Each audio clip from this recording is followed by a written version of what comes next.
Assalamualaikum warahmatullahi wabarakatuh. Halo semuanya, selamat datang di podcast Just Relax and You Will Learn. Di episode kali ini kita akan berbincang-bincang dengan A. Amar. Halo A. Boleh perkenalkan diri dulu mungkin ke teman-teman sekalian yang nonton. Oke. Assalamualaikum warahmatullahi wabarakatuh. Perkenalkan, nama saya Amar Muzaki. Saya mahasiswa UIN Bandung, sekarang di semester 8 ya, jurusannya Hukum Ekonomi Syariah. Saat ini tuh lagi sibuk-sibuknya skripsi lah, seperti itu. Semoga skripsinya cepat beres ya dan diperlancar. Episode kali ini teman-teman kita bakal ngobrolin hal yang lagi ramai diperbincangkan nih, lagi anget-angetnya lah. Sekarang tuh kan banyak banget, apalagi di sosial media berseliweran gitu, orang-orang pada trading kripto, saham dan segala macamnya gitu ya. Dan Amar nih orang yang tepat untuk diajak ngobrol terkait investasi ya. Boleh tahu nggak sih ya, menurut A pertama nih, seberapa penting sih investasi menurut A gitu? Menurut saya sih, melihat kondisi sekarang wabah COVID ya, jadi investasi itu kelihatan begitu penting gitu. Kenapa pentingnya? Coba bayangkan kalau kita dari sebelum COVID ini kita udah punya tabungan investasi apapun lah itu. Setidaknya kita di masa COVID ini tidak terlalu mungkin terasa, pasti akan terasa, tapi tidak akan sampai tertekan sampai habis-habisan gitu. Soalnya kita punya, anggaplah dana darurat lah itu. Nah, itu dari investasi itu mungkin. Nah, itu pentingnya investasi, dan juga untuk menjaga nilai value harta yang kita punya juga biar nggak kekikis sama inflasi gitu ya. Kan inflasi ya, mau nggak mau inflasi itu akan ada terus, walaupun kecil gitu jumlahnya, 0, sekian persen atau 1% sekian gitu, tapi tetap ada inflasi, dan itu pasti menggerogoti nilai anggaplah nilai uang kita yang dulunya 100.000 dapat buku 4 misalnya, sekarang cuma dapat 2 atau 3, mungkin seperti itu. Kalau jadi investasi itu jadi untuk mengimbangi laju inflasi itu sendiri, seperti itu sih. Oke. Dan di A sendiri kasusnya mulai berinvestasi itu dari kapan? Kalau saya itu mulai investasinya, terdaftar sebagai investor itu di tahun 2016. Nah, itu 2016 itu saya buka rekening reksadana. Nah, 2016 itu saya baru transaksi di reksadana aja. Soalnya untuk instrumen investasi yang lain saya belum paham. Jadi ke reksadana dulu, soalnya reksadana resikonya terbilang kecil, keuntungannya ya mengimbangi lah keuntungannya, tetapi lebih besar daripada deposito atau cuma sekedar menabung di bank seperti itu. Gitu sih. Dan dari awal investasi awalnya reksadana. Terus kalau sekarang udah berlanjut ke apa lagi ya investasinya? Kalau sekarang sih punya reksadana dan juga punya saham. Nah, di saham ini saya tuh mulainya 2018 awal itu buka rekening saham di sekuritas gitulah ya. Kalau sekarang kan buka rekening saham tuh murah nih, cuma 100.000 juga bisa gitu, dan kita transaksi saham juga minimal itu 5.000 juga udah bisa gitu ya. Jadi ya lebih murah lah gitu. Gitu sih. Jadi tahun 2016 reksadana, 2018 baru masuk ke saham sampai sekarang gitu. Boleh share ke teman-teman nggak perbedaannya dulu nih antara reksadana dan saham itu seperti apa? Perbedaan yang pertama itu dari resiko dan keuntungan mungkin ya. Nah, di reksadana itu potensi keuntungan dan kerugiannya itu ya kecil gitu ya. Kalau di saham potensi rugi dan untungnya juga besar gitu, lebih besar daripada di saham. Dan juga kalau di saham itu sifatnya lebih liquid lah. Kalau di reksadana itu kalau kita mau pencairan, kalau udah lewat jam 12 biasanya baru di eksekusi besok hari gitu. Kalau di saham kan kita jual beli sekarang ya realisasi sekarang, cuma pelaksanaan penyelesaian transaksinya bedanya cuma penyelesaian transaksinya itu T+2 untuk sekarang itu cuma itu. Jadi bedanya yang pertama mungkin dari tingkat keuntungan dan resiko, dan juga tingkat likuiditas mungkin seperti itu. Berarti emang sesuai kaidah juga mungkinnya high risk high return ya, gitu ya. Ya itu kan kaidah, kalau kita ingin keuntungan yang besar kita juga harus menerima resiko yang besar juga gitu. Kalau dari kan udah mulai sekitar 2016 2017 tuh. Yap. Berarti akumulasi udah 5 tahunan lah ya. Nah, kurang lebih lah. Udah merasakan keuntungannya belum, Pak?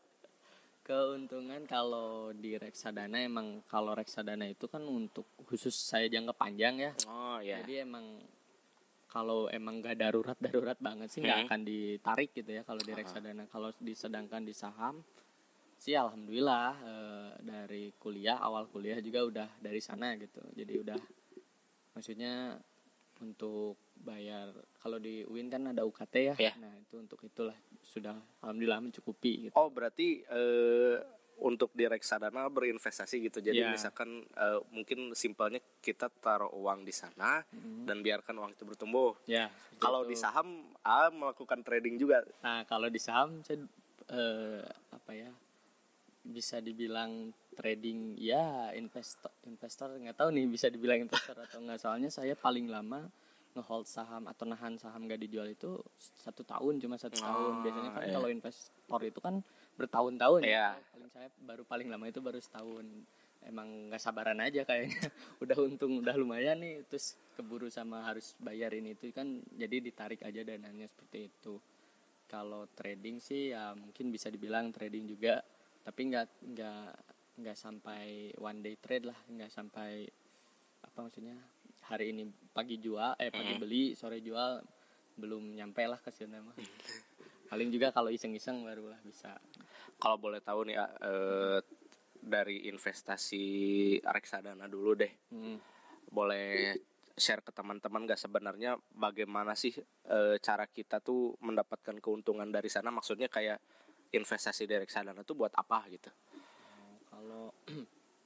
Kalau reksadana, kalau enaknya sih untuk jangka panjang ya. Kalau jadi jangka panjang tuh lebih dari setahun lah untuk reksadana, karena pergerakannya juga tidak sefluktuatif dengan saham gitu. Apalagi reksadana pasar uang, nah itu kan 80%-nya itu masuk ke deposito uang kita ya. Jadi kan emang pergerakan kenaikan si reksadanya itu emang lambat gitu. Nah itu untuk jangka panjang, misalnya kita 5 tahun lagi mau beli rumah misalnya, atau beli mobil atau kendaraan apalah misalnya, atau mau bikin apa gitu. Nah itu mungkin daripada ditabung di bank, kalau menurut saya ya, daripada ditabung di bank, karena di bank tuh kan ada potongan admin, atau kalau kita kan ada ATM juga, terus kita pengen jajan misalnya gampang suka keambil gitu kan. Kalau di reksadana kan perlu waktu untuk proses pencairannya. Jadi kalau menurut saya sih ya gitu, kalau di reksadana itu untuk investasi jangka panjang lah. Kalau untuk jangka pendek bisa per hari itu kayaknya nggak bisa lah. Kan bisa mungkin ya, cuma ya nggak akan dapat apa-apa gitu mungkin. Gitu mungkin. Dan maksudnya bisa jadi untuk meluruskan teman-teman juga kali ya, dengan wabah COVID ini kan hal-hal terkait literasi keuangan, investasi kan meningkat nih ya. Dan apalagi orang-orang makin tergiur tuh untuk mulai investasi di saham, di reksadana atau maupun kripto, obligasi dan segala macam lah ya. Maksudnya bisa diluruskan juga bahwa ini tuh bukan produk keuangan yang bisa mendapatkan keuntungan secara instan gitu. Nah itu kalau bedanya nih investasi yang beneran sama investasi bodong tuh, kalau investasi yang beneran tuh nggak akan ada yang bisa ngejamin kita per hari, per tahun, atau per periodenya kita bakalan untung berapa persen, itu nggak ada yang bisa, karena ya emang fluktuatif. Misalnya nih di 2019 banyak analis gini, misalnya analis keuangan gitu, misalnya di tahun 2020 ekonomi Indonesia akan tumbuh sekian persen, nyatanya ada COVID kan, nggak tahu kita. Nah ada COVID kan bukannya tumbuh malah minus, bahkan depresi gitu kan. Nah itu kan mungkin di situ gitu. Jadi bedanya sama investasi yang bodong gitu, kalau investasi bodong tuh biasanya menjanjikan keuntungan sekian persen di awal. Nanti misalnya Bapak Ibu store dana sekian juta atau sekian puluh juta misalnya, nanti dalam sebulan akan dapat keuntungan berapa persen misalnya. Nah itu kalau di investasi itu sulit gitu ya memastikan seperti itu.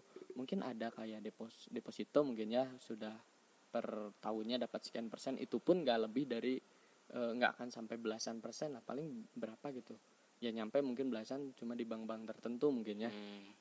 Jadi ya itu juga 1 tahun. Kalau penjanjian di investasi bodong kan biasanya cuma dalam 1 bulan dan lain sebagainya. Nah kalau di reksadana itu kan kita membeli, tergantung nih, kan ada pasar uang yang tadi nih. Pasar uang itu kan 80% masuk ke deposito. Kalau di reksadana saham itu sebagian besarnya masuk ke saham. Berarti secara tidak langsung kita juga bertransaksi saham juga, tapi melalui manajer investasi yang mentransaksikan reksadana itu. Nah kalau di saham kita itu membeli sebagian kecil dari perusahaan lah istilahnya. Kan itu kan saham itu surat berharga dari perusahaan gitu. Jadi kalau kita punya saham itu kita berhak atas dividen gitu lah, keuntungannya dari perusahaan itu. Mungkin kayak gitu sih kalau di investasinya mah. Nah, sekarang kalau di investasi di saham nih, pengen nanya-nanya, kalau yang saya tahu sih pendapatan dari saham itu kan ada 2 ya, dari dividen sama capital gain gitu. Kalau sendiri udah merasakan keduanya tuh gimana? Alhamdulillah sih udah. Kebetulan April kemarin ada dapat dividen dari Sido, saham Sido muncul tolak angin. Ya. Kebanyakan orang tahu. Nah itu April mereka kan bagi dividen tuh. Nah alhamdulillah dapat di situ, walaupun saya holdnya emang belum setahun sih, Mbak. Dari awal rame-rame Covid lah mulai lumayan kan itu Sido, tapi emang saya itu setelah dapat dividen, biar enggak turun lagi ya udah jual aja gitu, lepas. Selama udah dapat untung ya udah gitu kan, emang tujuannya untuk mendapat keuntungan gitu. Ya. Kalau di investasi saham sendiri ada nggak saham yang hold panjang gitu? Banyak sih yang bisa di hold panjang ya. Kalau saya nih ya pernah hold panjang tuh BRIS, kalau nggak salah BRIS sama Cleo tuh pernah di hold panjang lama lah. Tapi sebelum Covid ya. Sebelum Covid, sama kalau kemarin kan BRI Syariah merger lah jadi BSI. Nah itu saya juga ikutan beli, tapi nggak di hold lama kalau itu. Terus juga kalau untuk secara umum ya banyak sih saham yang bisa di hold jangka panjang, terutama di saham-saham LQ45 lah, saham-saham yang likuiditasnya tinggi gitu ya. Kalau kita kan maksudnya banyak nih kalau saham-saham yang yang tidak berbasis syariah kan, kayak bank konvensional gitu kan, kebanyakan bank konvensional dan juga industri rokok gitu kan, itu sebenarnya untuk hold jangka panjang sih bagus. Ada juga yang berbasis syariah kayak bank syariah juga banyak kan, ada 3 kalau nggak salah, ada BRIS, BTPS sama PNBS, ada 3 tuh, ada 3 saham. Nah itu juga mungkin bisa untuk di hold panjang juga bisa. Sama saham-saham yang syariah juga banyak sih yang bisa di hold panjang, kayak kemarin tuh Antam mungkin yang rame. Terus apalagi ya, kalau yang Antam itu kan masuknya pertambangan tuh. Kalau pertambangan biasanya siklikal ya, tergantung kenaikan komoditas dianya di bidang apa. Misal batu bara lagi naik ya, kita bagus untuk beli gitu, nanti udah turun mungkin dijual atau lain sebagainya gitu. Mungkin kayak gitu sih yang di hold panjang sih. Kalau yang menurut saya bagus sih di consumer good sama perbankan sih, mungkin itu. Boleh share ke teman-teman nggak tips-tips untuk mulai investasi di reksadana ataupun di saham gitu? Untuk tipsnya sih gimana ya, mungkin pelajari terlebih dahulu ya. Kalau di saham, kalau di reksadana sih simple, kita tinggal ada kemauan buat buka rekening reksadana. Sudah itu isi saldonya mau berapapun. Kalau sekarang sih 100.000 juga udah bisa untuk beli reksadana. Atau misal di Tokopedia, di marketplace juga kan ada yang reksadana mulai berapa 10.000 dan sebagainya kan udah bisa kan ya itu. Nah di situ sih asal kalau reksadana sih lebih simpel kalau menurut saya, soalnya kita tinggal nyimpen uang, maksudnya percayakan pada manajer investasinya biar mereka yang mengelola gitu. Nah kalau saham kalau menurut saya enaknya tuh learning by doing gitu. Jadi kita melakukan sambil belajar. Kalau kita belajar dulu sih, kalau pengalaman saya tuh selama dari 2 tahun nih jeda dari reksadana ke saham itu, saya belajar juga masih pusing soalnya kan teori tapi nggak praktek gitu. Soalnya kan ya gitulah suka teori di buku sama praktek di lapangan kan suka beda. Misalnya analisis kalau candle gini nanti akan gini, kalau grafiknya gini akan gini, ternyata di lapangan kan berbeda gitu. Yeah. Nah mungkin kalau di saham enaknya sih learning by doing gitu. Kita buka dulu rekening saham, kan di sekuritas juga, di sekuritas apapun biasanya menyediakan semacam pelatihan saham, misalnya analisis teknikalnya seperti apa, fundamentalnya seperti apa, penggunaan aplikasinya seperti apa, juga suka ada sama sekuritasnya. Jadi terbantulah kalau untuk mau mulai investasi reksadana maupun di saham gitu. Dan kalau mau mulai investasi, mungkin jangan lupa untuk menggunakan uang dingin kali ya. Ya, uang dingin ya. Uang dingin tuh bukan uang yang dimasukin ke kulkas ya biar dingin, beda lagi tuh. Uang dingin tuh artinya kita punya uang, tapi uang itu tidak akan kita pakai dalam jangka waktu dekat. Misalnya bulan depan Agustus atau September lah kita bayar UKT nih misalnya. Ternyata terus kita udah dapat uangnya sekarang dari orang tua atau dapat dari mana lah itu uangnya. Nah, si uang itu ya udah di-keep dulu aja untuk bayar UKT, sisihin, jangan dibuat yang lain-lain. Nanti takutnya kalau diinvestasikan yang resikonya tinggi, itu kan nanti ya kita kan nggak tahu ya, misalnya sahamnya atau instrumen investasi yang kita punya itu bakalan naik atau bakalan turun. Ya kalau naik sih alhamdulillah, kalau turun kita kan pusing nyari pengganti uang itu dari mana gitu sih. Jadi uang dingin itu artinya uang yang tidak akan dipakai dalam waktu dekat lah, kayak bayar uang kuliah atau uang sekolah atau untuk kebutuhan sehari-hari. Nah itu jangan juga untuk bayar hutang juga jangan di ini juga, nanti ditagihan repot kan kayak gitu sih mungkin. Terakhir mungkin Ani, terkait kehalalannya itu gimana? Maksudnya cara kita mengetahui investasi reksadana yang ini halal atau tidak, yang saham ini halal atau tidak, seperti apa? Kalau untuk itu nih kebetulan nih itu skripsi saya tentang saham juga. Nanti mungkin kalau udah jadi boleh dicari di Digilip lah. Iya, siap. Itu kalau membedakan investasi syariah yang halal lah ya, baik itu reksadana maupun saham, itu sebenarnya kalau sekarang gampang sih. Kalau di reksadana itu pasti belakangnya ada kata syariahnya. Misalnya apa ya, Skor Invest apa gitu syariah belakangnya. Skor Invest syariah ya, money market gitu ya.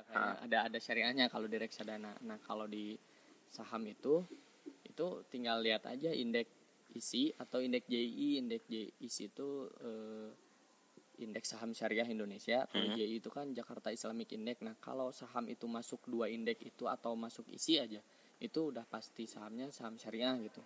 Nah, saham ISI itu kan diambilnya dari daftar efek syariah yang diterbitin sama OJK kan ya.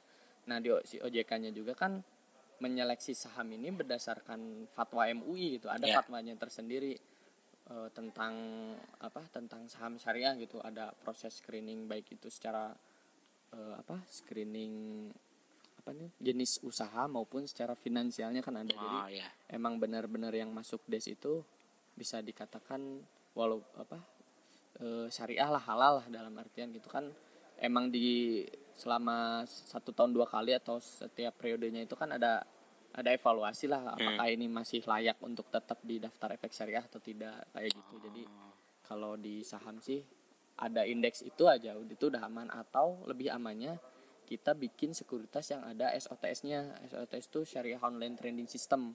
Nah, kalau sekuritasnya punya itu, ya itu lebih aman. Kita nggak harus milih saham ini diisi apa enggak ya, atau saham ini masuk JI atau enggak ya. Soalnya kalau di sekuritas yang SOTS yang udah syariah itu, otomatis saham-saham syariah aja yang bisa kita transaksiin gitu. Emang kita bisa lihat saham konvensional yang lain, kita bisa lihat aja tapi nggak bisa ditransaksiin gitu bedanya. Jadi lebih simpel kalau pakai SOTS gitu, dan juga nggak ada fasilitas margin sama short sellingnya juga kan nggak ada kalau di syariah itu. Kayak gitu mungkin. Berarti kayak mungkin kalau saya kan di reksadana coba pakai bibit gitu ya. Di situ ada mode syariah. Nah, saat pakai mode syariah itu udah nggak kelihatan lagi tuh produk-produk reksadana yang istilahnya non syariah gitu. Ya itu juga bisa membantu lah ya, daripada kita milihin satu-satu gitu kan. Kalau di akun konvensional tuh biasa nggak semua reksadana atau semua saham itu kita bisa transaksiin gitu ya. Kalau kita nggak teliti atau nggak jeli kan tahu-tahu itu ternyata udah keluar dari daftar efek syariah, atau ternyata kita secara tidak sengaja menggunakan fasilitas margin dan nanti T+2 ada bunga nih, kan berarti riba kayak gitu. Mungkin kalau di SOTS kan nggak ada ya, kalau yang gitu mah tidak disediakan fasilitas margin gitu, jadi kita harus beli secara cash gitu sih. Oke teman-teman, mungkin segitu aja untuk episode kali ini. Sebenarnya banyak banget yang bisa dibahas ya terkait investasi, banyak banget ya. Kalau misalkan teman-teman mau bisa tulis di kolom komen deh, kiranya apalagi ya yang bisa dibahas atau apalagi yang pengen teman-teman tahu gitu. Sekian untuk episode kali ini, saya Rafli Hendrian, saya pamit undur diri. Saya Amar Muzaki. Oke. Dengerin terus dan tonton podcast di YouTube-nya HMJ Muamalah. Cause in podcast, just relax and you will learn. Assalamualaikum warahmatullahi wabarakatuh.